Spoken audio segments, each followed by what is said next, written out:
प्रिय मित्रों नमस्कार। मैं फुर्सत अली आप सभी का हार्दिक स्वागत करता हूँ। मित्रों, रश्मिरथी खंड काव्य की पांचवें सर्ग जिसमें माता की विनती है, इस प्रसंग को लेकर के मैं आप सभी के लिए जो है कि प्रस्तुत हुआ हूँ। आइए सबसे पहले किस प्रकार से किस टाइप से परीक्षा में प्रश्न आते हैं इसको जानने का प्रयास करते हैं। जैसे पहला प्रश्न पूछ लेगा कि रश्मिरथी के पंचम सर्ग की कथा वस्तु पर प्रकाश डालिए, है ना। यह इसी को घुमा करके प्रश्न करेगा कि रश्मिरथी खंड काव्य के पंचम सर्ग में कुंती और कर्ण के संवाद का सारांश अपने शब्दों में लिखिए। मित्रों, ये दोनों प्रश्न बड़े हाईलाइटेड और बड़े जबरदस्त प्रश्न हैं।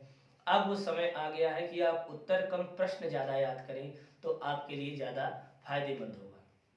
तो आइए माता की विनती अर्थात कुंती और कर्ण का क्या संवाद हुआ था इस पर हम लोग थोड़ा सा फोकस करते हैं। तो देखिए, रश्मिरथी खंड काव्य के पंचम सर्ग अर्थात माता की विनती, यह कथा यहाँ से प्रारंभ होती है। कुंती को चिंता है यहाँ से कि कुंती को चिंता है कि रणभूमि में मेरे ही दोनों पुत्र कर्ण और अर्जुन आपस में टकराएंगे, क्योंकि कुंती यह जानती है कि कर्ण भी उसी का पुत्र है और अर्जुन भी उसी का पुत्र है। यह कुंती जानती है, इसलिए वो काफी चिंतित है कि जब युद्ध होगा तो उस युद्ध में मेरे पुत्र कर्ण और अर्जुन दोनों आपस में द्वंद्व करेंगे। इससे चिंतित हो वह कर्ण के पास जाती है। ध्यान दीजिएगा, इससे चिंतित होकर के वह कर्ण के पास जाती है और उसे उसके जन्म के विषय में बताती है कि किस प्रकार से उसका जन्म हुआ और किस प्रकार से मैं उसकी माता और किस प्रकार से वे पांच पांडव उसके भाई।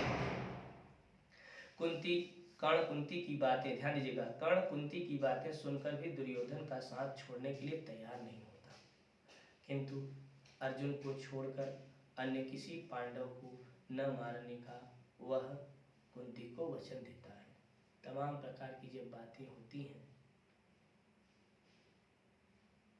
तो जब तमाम प्रकार की बातें होती हैं उसमें कर्ण,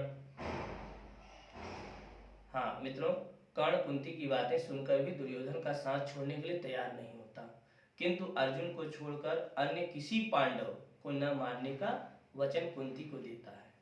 कर्ण को कुंती बहुत समझाती है, कर्ण को कुंती बहुत समझाती है कि हे पुत्र, अर्जुन और युधिष्ठिर तथा अन्य उसके भाई सब तुम्हारे भाई हैं, कृपया इस युद्ध को छोड़ दो और तुम अपने घर में आ जाओ। लेकिन वह उससे मानता नहीं है, बार बार कुंती कहती है। तब जाकर के कर्ण जो है कहता है कि हे माता, तुम मुझे माता कहती हो, ठीक है मैं 2 मिनट के लिए मान भी लेता हूँ, लेकिन मैं तुम्हें इतना वचन देता हूँ कि जाओ तुम 5 पुत्रों की ही माता रहोगी।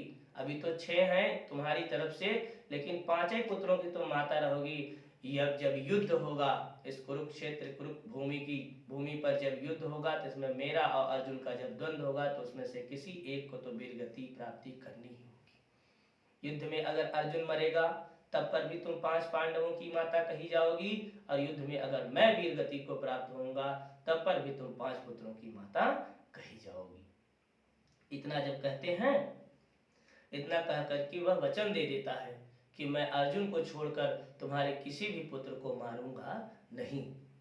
कर्ण कहता है कि तुम प्रत्येक दशा में 5 पांडवों की माता बनी रहोगी। इतना सुन करके कुंती निराश हो जाती है और कुंती निराशा से ग्रसित हो जाती है। कर्ण ने युद्ध समाप्त होने के बाद कुंती की सेवा करने की भी बात कही कि युद्ध समाप्त हो जाएगा तो मैं तुम्हारी सेवा अवश्य करूंगा। कुंती इतना सुन करके निराश मन से वहां से लौट जाती है। तो मित्रों, यह 5वें सर्ग की कथा थी, जो कि बड़ी महत्वपूर्ण कथा है। यह कई बार परीक्षा में आया है कि रश्मिरथी खंड काव्य के 5वें सर्ग की कथा अपने शब्दों में लिखिए। तो मित्रों, यह 5वें सर्ग की कथा थी, आपको अच्छी तरह से समझ में आया होगा।